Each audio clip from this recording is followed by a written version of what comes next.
So it's taken me a little bit longer to get to this than I'd anticipated, as things always tend to go.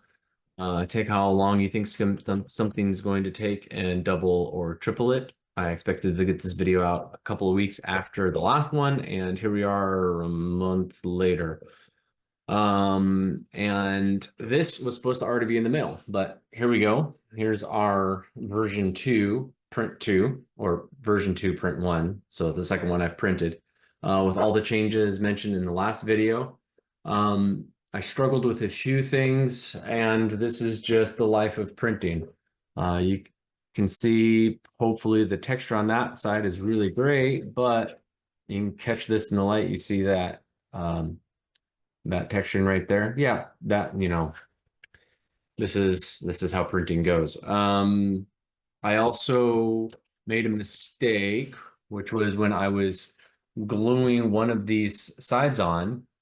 I had it all prepped, CA glue on, and then realized I had glued the other side or something.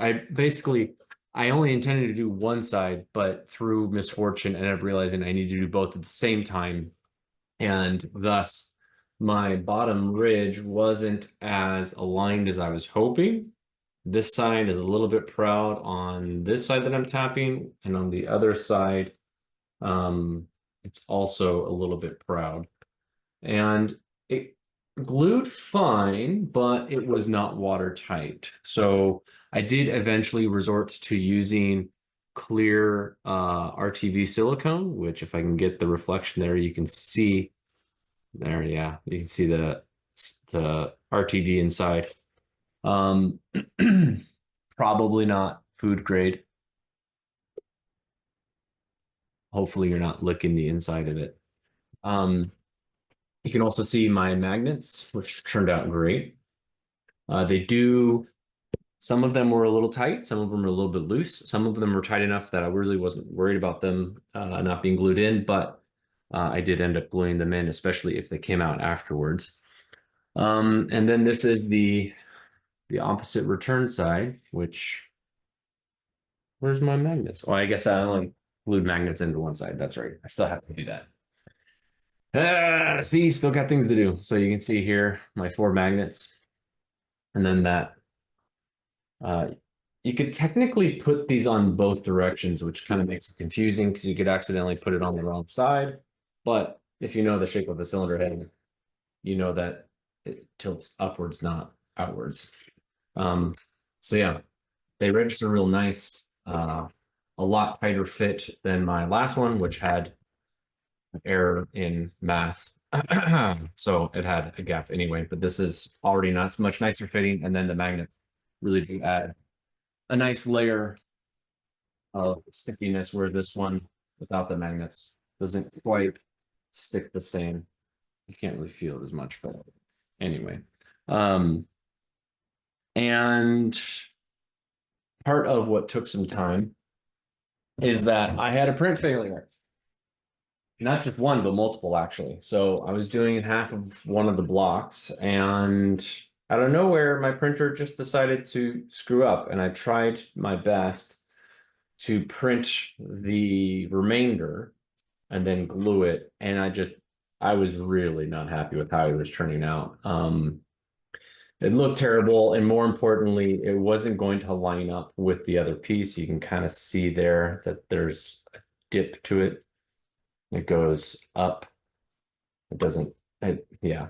And the other side was the same. I tried my best, and it wasn't doing the thing, wasn't making me happy. So that's going to get melted down into scrap. Or other things you can do with waste PLA, which is not a whole lot, but I have some ideas. Yeah, and the person I'm making this for wanted that instead of the Wobble Pop or Cold Snack that I had on the other one. And so far, so good. This is a lot more rigid, having the extra webbing in there. So much, much stiffer. Should hold up to heat a lot better. This is still just PLA. So if you wanted to leave this out in the sun for, let's say, weeks on end, not just for a day, going out to a picnic or whatever, I'm sure it's fine. out in the sun. But if you're going to have it under exposure for long periods of time, you really should clear coat this or something, give it some type of a UV protection. The other part failure I had is that in printing this valve cover, which prints, this is layer 1 or layer 0, and this is the top of it, right? So it actually prints like that to where it actually finishes over here and then keeps going and it finishes up here. And you might, if I can get, yeah, see the layer lines right there. Maybe just if I can get this light, just anyway, you'll have to trust me. There's layer lines there that are pretty obvious because of the stacking there. A lot more obvious than like the layer lines over here that are much smoother. So anyway, I pulled this up and the entire top here separated. So like the first probably like 8 layers just came up off of the valve cover. So then I thought to myself, well, shoot, do I just reprint the whole dang thing or do I try to find a way to maybe try to fix it and learn something? So I decided to try to fix it and learn something. I had seen something from another maker on YouTube that you can use a soldering iron to essentially plastic weld PLA. I've got a soldering iron that has temperature control on it. So let's give it a shot. And so I did that. And I mean, it was good. I probably should have done a better job cleaning my iron because I did get a piece of nice little silver solder in there embedded into the plastic. It was really difficult to get it fully smooth. And there's high spots and low spots. You can kind of see there, right? But then I spent a couple hours sanding it to try my best to kind of hide it. And it actually looked pretty good. And then I made the wonderful mistake of putting the writing on upside down. That was fantastic. So, you put the valve cover on and it was reading upside down. Kind of stupid. So then I got to pull that off and then do a lot more sanding because wherever the glue was now, and you can still see some of it. Man, I sanded this thing for hours, it felt like. And there just was no getting it down far enough to get rid of the glue marks. It's a lot better than it was. And I would even venture to say that if you did spray some automotive, rattle can clear coat onto the whole thing, it'd probably make a lot of that just go away. Because what you're seeing here is really the fact that the glue fills in the voids between print marks. So if you had some clear to kind of fill in all those voids anyway, a lot of that would probably just go away and disappear. So anyway, and then I also I have not yet, I plan to eventually find a way to slice this differently to be able to print on smaller printers. I also have an inclination to try to actually print one of these as one giant print in my printer without having any seams at all, especially with how well these turn out printing on an angle. I have a sneaking suspicion that this might not do poorly either. And I think it's worth attempting. It's not going to be a cheap prototype, but in the grand scheme of things, PLA is still way cheaper than almost anything else you can build anything out of. So on to this. I made some changes to this. I'm overall really happy with it.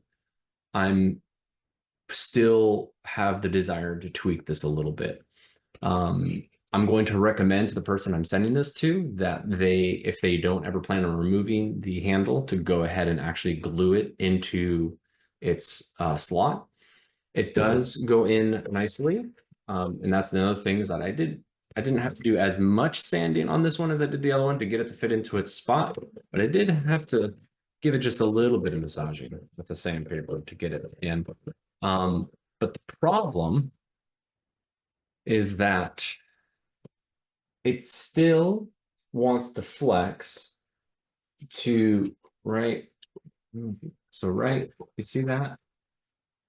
It still wants to flex. And you say, okay, so where's the flex coming from? The flex actually isn't from these verticals. The verticals actually stay still. Where it actually flexes is this whole top piece actually bows downward. So although my finger marks are really cool and they are actually not so uncomfortable, they're actually pretty nice, fit pretty nice in my hand. Um, maybe a very, I mean, there's so many ways to do this, but even just a very, very small radius here, or high radius, a very small curve, a very, very gentle sloping curve, would probably do wonders. And you could probably also then do an opposite curve and then still retain the scallops, maybe. Uh, Kind of, or just thicken the whole thing. You can see here that, the corners, for example, are a lot thicker than this part, and anything is going to want to bend at its weakest point.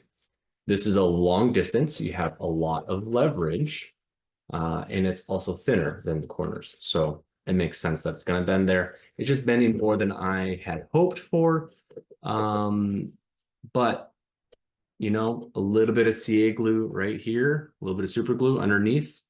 If you just pulled this out, put some glue there on the top surface, stuck it back in, hold it, you're never going to have a problem. It's not going to bend. And even as it is, I have tested it fully loaded with 8 cans with ice and water for simulating, like if the ice melt down and you're putting more ice into it, as heavy as you can get it, it's still stable. So it's not really a problem per se.